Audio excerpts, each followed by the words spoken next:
Hello students. चलिए आज का हमारा टॉपिक है use of as far as and as long as. दोनों बहुत ही इम्पोर्टेंट कंजक्शन हैं। ठीक है, आज अपने टॉपिक को स्टार्ट करेंगे। चलिए स्टार्ट करते हैं। Use of as far as and as long as. चलिए स्टूडेंट्स स्टार्ट करते हैं आज का अपना टॉपिक। अगर वीडियो अच्छी लगे तो चैनल को सब्सक्राइब करें, ज़्यादा से ज़्यादा लाइक करें और शेयर करें। देखिए आज का हमारा टॉपिक है जो इम्पोर्टेंट कंजक्शन है एज फार एज का प्रयोग हम किस प्रकार से किसी भी सेंटेंस में करते हैं। जब हम हिंदी से इंग्लिश बनाते हैं तो एज फार एज का मतलब होता है जहाँ तक। किसी भी सेंटेंस में यदि जहाँ तक का सेंस आ रहा है तब ऐसे सेंटेंस को एज फार एज से बनाना चाहिए। देखिए देखिए पहला एग्जाम्पल, जहाँ तक मैं जानता हूँ उसके 2 बच्चे हैं। तो as far as I know he has 2 children. इस तरीके से क्लियर। देखिए सेकंड एग्जाम्पल, जहाँ तक मैं जानता हूँ वह एक अच्छा लड़का है। तो as far as I know he is a good boy. आप चाहें तो बीच में नो के बाद कॉमा लगा सकते हैं क्योंकि सेंटेंस को अलग करने के लिए, और अगर आप नहीं भी लगाते तो भी सही है। थर्ड टेंस देखिए, जहाँ तक मुझे पता है वह कानपुर में रहता है। तो जहाँ तक का सेंस आता है अगर किसी भी सेंटेंस में तब आप यूज़ करेंगे एज फार एज। तो as far as I know he lives in Kanpur. इस तरीके से आप बनाएंगे। देखिए नेक्स्ट एग्जाम्पल, जहाँ तक मेरा सवाल है मुझे कोई आपत्ति नहीं। तो सवाल है तो as far as I am concerned I have no objection. इस तरीके से आप इसे इंग्लिश में ट्रांसलेट करेंगे। देखिए नेक्स्ट, जहाँ तक मैं जानता हूँ वह रोज़ाना क्रिकेट खेलता है। तो as far as I know he plays cricket daily. आप इस तरीके से ट्रांसलेट करेंगे। देखिए नेक्स्ट, जहाँ तक संभव हो आप रुकेंगे। हम कहते हैं ना कोई मेहमान यदि आता है तो जहाँ तक संभव हो आप रुकेंगे। तो as far as possible you will stay. इस तरीके से आप उसे इंग्लिश में ट्रांसलेट करेंगे। जहाँ तक मैं देख सकता हूँ कोई बादल नहीं है, यानी कि मैं कहीं खड़ा हूँ और दूर तक देख रहा हूँ कि दूर तक कोई बादल नहीं है, तो मैं क्या कहूँगा भाई जहाँ तक मैं देख सकता हूँ कोई बादल नहीं है।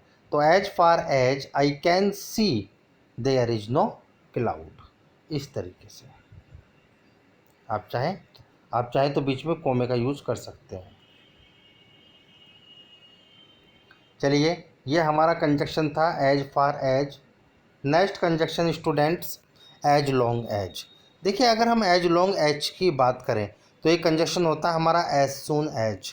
ठीक है, लेकिन हम एज सून एज और एज लॉन्ग एज में अंतर होता है। एक दूसरे के स्थान पर इनका प्रयोग नहीं करते, कुछ बच्चे कर देते हैं, वो गलत है। एज सून एज का अलग कंजक्शन है और एज लॉन्ग एज एक अलग कंजक्शन है। दोनों के यूजेस में बहुत बड़ा अंतर है। क्लियर।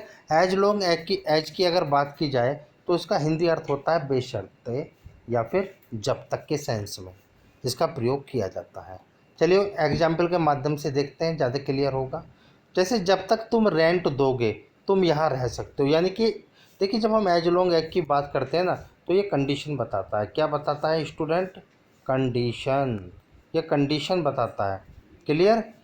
तो किस तरीके की कंडीशन बताएगा ये कि जैसे मैं ये कहूँ जब तक तुम, यानी कि मेरे पैसे नहीं दोगे जब तक तुम यहाँ से नहीं जा सकते, तो ये कंडीशन हो गई।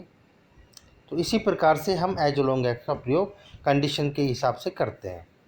अब देखिए किस प्रकार से, जब तक तुम रेंट दोगे तुम यहाँ रह सकते हो, ये कंडीशन हो गई। भाई तो मेरे मकान में जब तक रह सकता है जब तक मुझे किराया दे रहा है, अदरवाइज आप जा सकते हो। इस तरीके से क्लियर है।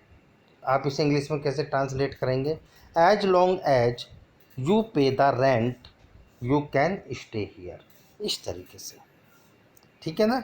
जैसे जब तक मैं यहाँ हूँ तुम्हें चिंता करने की ज़रूरत नहीं। जैसे आपने कहा भाई कोई आपके यहाँ आता है, आपका फ्रेंड है कोई, और आप उससे कहते हो भाई जब तक मैं यहाँ बैठा हूँ आपको टेंशन लेने की आवश्यकता नहीं है, चिंता करने की आवश्यकता नहीं है, सब कुछ मैं देख लूँगा। तो इस सेंस में हम किसका यूज़ करेंगे? As long as. तो as long as I am here you do not need to worry. Clear? इस तरीके से। जैसे देखिए थर्ड एग्जाम्पल, जब तक तुम चाहो इस खेल को खेल सकते हो। तो as long as you want you can play this game. इस तरीके से आप बनाएंगे। जैसे तुम सफलता पा सकते हो। अब देखो, अब अगर सेंटेंस में बीच में बेशर्ते आ जाए तब भी आप एज लॉन्ग एज का प्रयोग करेंगे।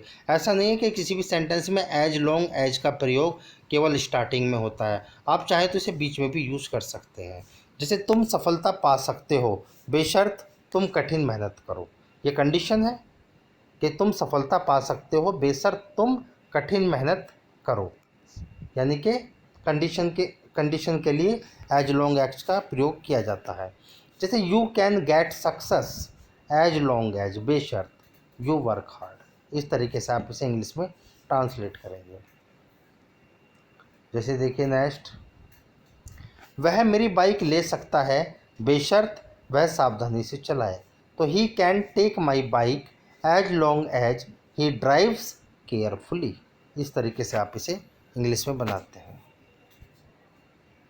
जैसे नेक्स्ट एग्जाम्पल देखिए, तुम पार्टी में जा सकते हो बेशर्त तुम्हें 8 बजे से पहले लौट आओ। यानी कि कंडीशन रख दी, हाँ भाई ठीक है आप चले जाइए पार्टी में, लेकिन भैया रात को 8 बजे से पहले आप आ जाना। तो आप इसे कैसे बनाएंगे? You can go to the party as long as you come back before 8 o'clock। इस तरीके से। Clear students? तो ये था आपका आज का topic, as far as and as long as. बहुत इंपॉर्टेंट टॉपिक है, दोनों कंजक्शन है, कंजक्शन की तरह यूज किए जाते हैं।